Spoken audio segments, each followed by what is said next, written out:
To get at the idea of a rhetorical analysis, first I want to talk about some ideas about what rhetoric is, and then I want to talk about how to actually make a rhetorical analysis. So let's start by talking about what rhetoric is, that big word in rhetorical analysis. The way I want to talk about it is as the art of effective communication. And you might say, well, what does that even mean, effective communication? Well, I think understanding that stands on the shoulders of understanding the choices communicators make and the effects those choices have on different audiences. So let's look at a few examples of choices and effects. So for example, I go to a fancy restaurant and the waiter for some reason decides to wear a t-shirt with an offensive slogan on it, and I say, whoa, why did you make that choice? Didn't you know the effect that that would have on your restaurant, on my enjoyment of my meal, etc.? So I get up to go to the bathroom, and the bathroom is painted in this bubblegum pink paint, and maybe you really love bubblegum pink paint, but you know, for me, I think this is kind of a fancy restaurant. I wanted to seem a little classier than that. The choice they made of paint color had the effect they didn't want. While we're talking about undesired effects, we'll say I go to the hardware store and they play this music that every 5 minutes repeats itself in this horrible jingle, and they might think, hey, that's going to let people know about our store and it's going to be really cool advertising, and I think, you know what, you might have thought the effect would have been positive, but for me, the effect was negative.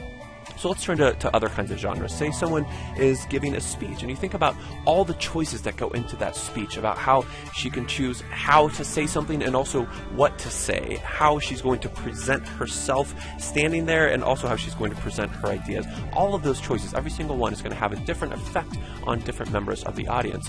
Of course, then we can turn to writing, any sort of writing in the newspaper, online, in college essays, etc. And writing is so full of choices, what I say, how I organize it, what kind of voice I use. Every one of those single choices is going to have a different sort of effect, helping me be effective in the way I want to be, right? So all of these kinds of situations are, remember this, it all goes back to different kinds of effective communication. The effectiveness of a piece of writing, the piece of communication, no matter whether it's a sound, paint color, shirt, clothing, speech, writing, all of that can be judged. And really, this study is the study of rhetoric, the study of how effective someone's choices were in a different situation. Okay, so if that's the ideas behind what we mean by rhetoric, behind rhetorical analysis, let's talk about how to actually write a rhetorical analysis, say if your professor assigns one to you. Now, I'm going to assume that you're writing your rhetorical analysis as an essay, but of course that's not necessary. You could analyze one of these texts through making a video, through making audio, all sorts of ways you can analyze something, right? But let's assume right now it's an essay. What I would do is I would start by explaining the text rhetorical situation. Now, there's some big words there, right? You might say, well, wait a minute, what do you mean by text? Well, you remember all these situations we're talking about, the music, the paint, the writing, the speech. I'm going to call all of those texts that could be analyzed for a rhetorical situation. Obviously, if you're writing this for a class, your professor might say that you have to analyze a certain kind of text. Obviously, that makes sense. So if I were talking about the rhetorical situation of any of those texts, we're talking about, well, what is the overall context of when that communication was delivered. So, for instance, if we're talking about the speech and we think about how that speech was delivered in a context to a certain kind of audience with a certain purpose in mind that the person giving the speech had. And even the speech is written in a certain kind of genre, right? Maybe it's a, hey, get everyone riled up kind of speech, or maybe it's a political speech, I'm running for this office. All of those questions, all those parts of the context change the nature of how we're going to judge the effectiveness of the speech, right? Think about the offensive slogan on the t-shirt in the restaurant. In that fancy restaurant, it was so inappropriate to wear that t-shirt. But if that t-shirt were in a rock concert, it might seem, in that context, a little bit less out of place. I mean, still not great, right? But a little bit more in place. So what we're seeing is that the effectiveness of communication depends in part on the situation in which it's delivered. So if I were writing an analysis, I would want to say something about that. Hey, this is where this was. This is where I found it. This is where it was designed to be read or experienced or whatever. After that, I can get into, no surprise, some of the choices made by the text composer. So again, if we're talking about the speech, think of all the choices she had. She could think to herself, you know, how do I want my voice to sound? Loud, quiet, angry, forceful, kind, whatever. She also can organize her speech in however she wants to. She can also decide, am I going to persuade people using logic, persuade them using emotions? All of these choices, there's so many of them, right?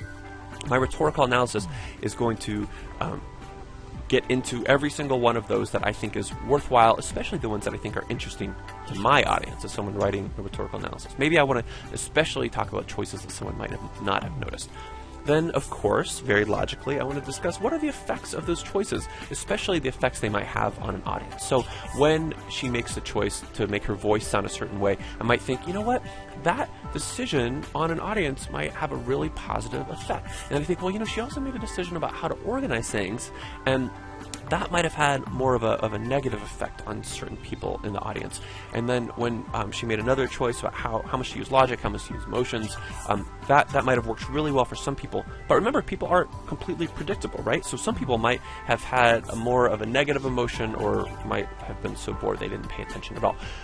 This is the nature of rhetoric. This is the nature of rhetorical communication. People make choices all the time that sometimes work for some audiences and more than others. And so obviously number 2 and 3 won't necessarily happen in the same order. You might talk about choices and then talk about some of the effects of the choices, and you might go back and talk about some more choices. It really depends on how you want to organize your essay. The main thing here is that you are the one with the creepy hands who is in control of the essay. You're the one saying, this is how I judge the effectiveness of this rhetorical communication, whether it's paint or clothing or writing or a speech or whatever.